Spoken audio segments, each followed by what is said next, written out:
You may not have a lead problem, you may have a follow up leak.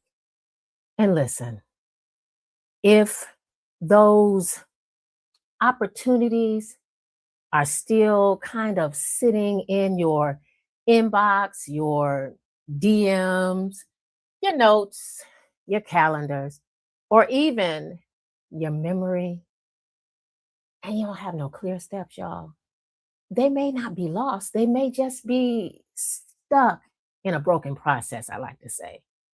This is the Operational Leak series where I'm going to be talking about those hidden back end gaps that may be quietly costing you, the consultant, or you may be a service provider.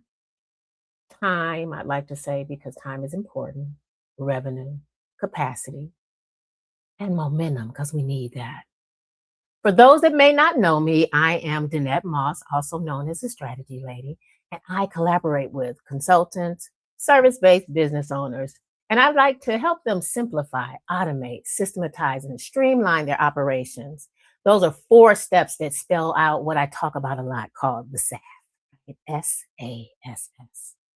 And I do this so that they can stop drowning in the back end and really build a business that runs on rinse and repeat. You need a rinse and repeat system, in my opinion. So today we're going to be talking about the follow-up leak. And here is what this leak actually looks like. Somebody books a call. You have a good conversation. They're even interested. They ask you to send the next step, and you say, absolutely. I'm going to send it over to you right away. You actually mean it, right? You know, you know that you've got to get this out. You know what you're doing. But emails happen. Family life happens. Life happens. Few days pass, then a week, then 2 weeks. Now that follow up feels kind of awkward, right? So the opportunity actually goes cold. You think that they're not interested. They were, but it went cold. And it wasn't because they weren't interested in it, and it's really not because the offer was actually bad, right? But because there was actually no systems, none whatsoever, to carry the conversation forward, you had that hiccup. Now that is the follow-up leak. And this leak, y'all, it's expensive. A follow-up leak is actually not pushed out the right way, right? And you find yourself wishing or saying, I shoulda, coulda, woulda, and you kind of feel embarrassed. You don't know really which way to go. Here's the issue: having follow up links in order in whatever system you're using, it allows you to be able to move forward and not have to babysit it, right? When you don't have that in place, it turns out to be an administrative issue, in my opinion, right? It's a revenue issue as well. Because every time a warm lead falls through those cracks, that is the potential revenue, relationship, referral, or either future business that never really had a real path forward to reach you. And sometimes we are asking for more leads when truth is, yeah, we hadn't properly followed up with the people who already raised their hand, right? More visibility will not fix the leaky back end problem. And I'm always talking about that. Hence the reason I'm here now and said I'm going to go ahead and do this series because I really think you all need to hear the real deal, not all the fluff that we've been sold. I had to deal with it myself, right? More content will not fix the leaky back end. To be honest, that's the only way I can be. More networking won't fix it either. It won't. If the process after the interest is broken, you get more attention, but more attention may just create more things for you to lose track of. And that is not growth, that's pressure. Let me put a number to it. And I think, in my opinion, that we actually need to have numbers to things because, we're in business, right? And numbers, data really, really matters, right? That's the real deal. So let's say one of your offers is around $3,000. It's a ballpark. And you sold two of them. That and that opportunity that you have can have you making $6,000 a month. That's about what? 72,000 a year. And you're looking and you're wondering why things didn't happen the right way or how come they didn't respond. You know you got the talent, you know the offer is good, but because the next step was depending on you to follow through, and because you didn't remember it because you didn't have your backing in order, things didn't work well for you, right? Because memory is not the best thing to lean on. Having it in your mindset and your I'm going to do this type memory is not a business system. Okay? Having good intentions are not a follow-up process. We got to have these things in place. Your inbox is not a sales pipeline. Your sticky notes, y'all see them over here, is not a revenue infrastructure. And I'll get to that later on why I have it there. It's not a strategy, right? Okay, you got to have certain things in place. So let's just simplify this. Every single lead, in my opinion, needs three things: a place to be tracked, a clear next step, and a follow up date. Okay, it needs all three of those. Don't overcomplicate it. That's it. Those three things.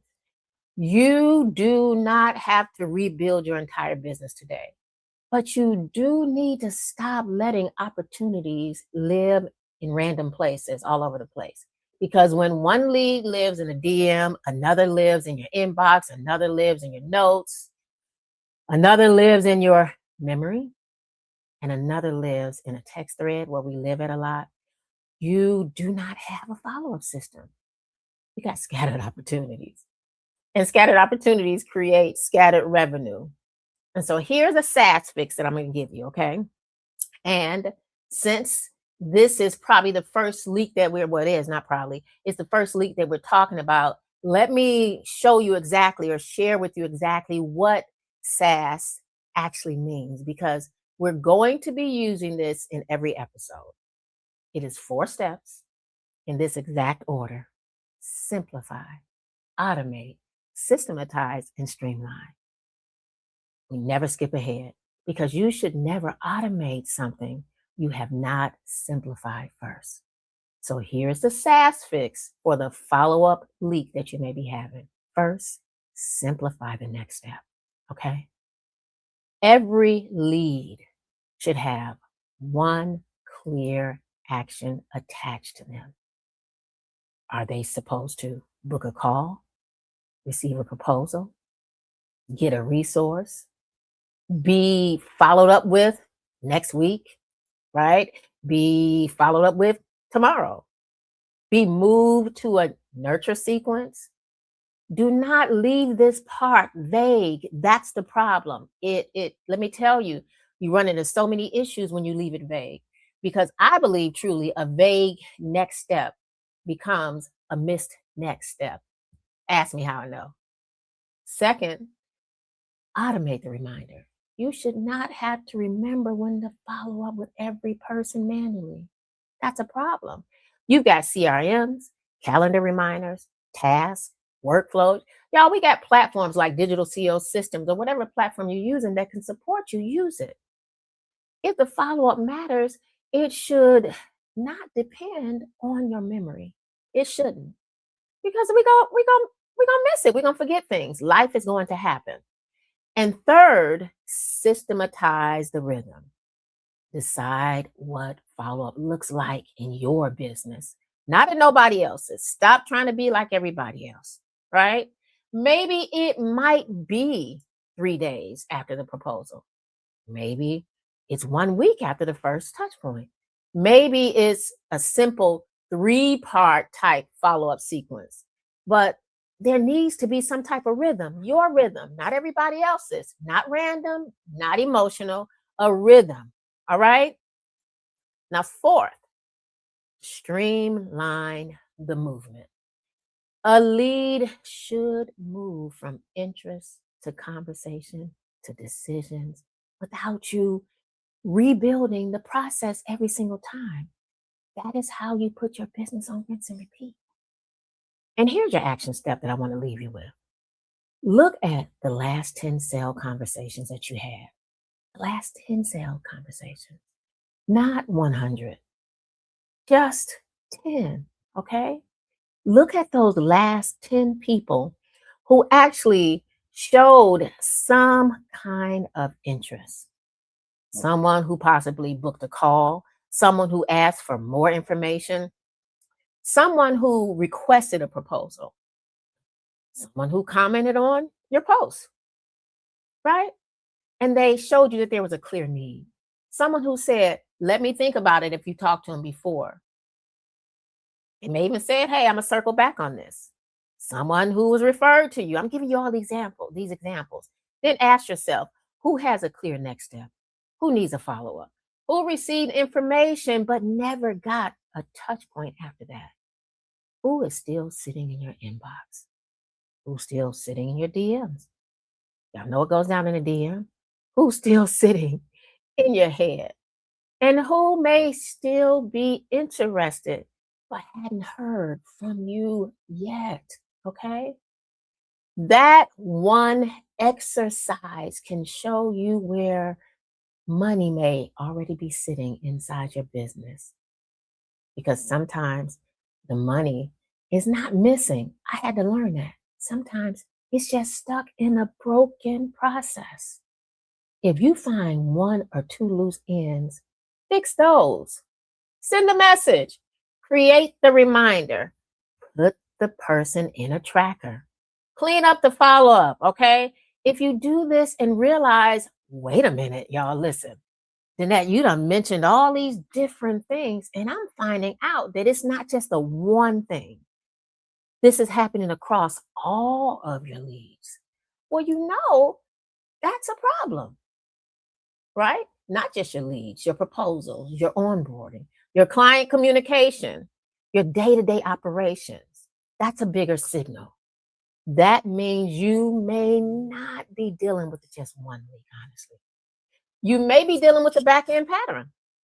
And when it becomes a pattern, that is when it's time for you to stop guessing and get your business diagnosed. That is the kind of work that we look at inside of the Simplify to Scale operational audit. But your first step today is pretty simple. Review, like I said, those last 10, not 100 conversations and find where the next step disappeared. Okay. More leads, I got to say this, will not fix a leaky back end. Growth does not fix leaks. Growth exposes them. So start with the follow up. Find the leak. You got to find the leak. Find the next step. Then go ahead and build your system. That is how you stop drowning in the back end. That is how you turn chaos into a clean system. That is how you get your SaaS on in business. And remember what I told you, SaaS, simplify, automate, systematize, and streamline. But we got to simplify first. All right. See you on the next episode. Take care. This is Danette, the strategy lady over at Let's Talk Strategies.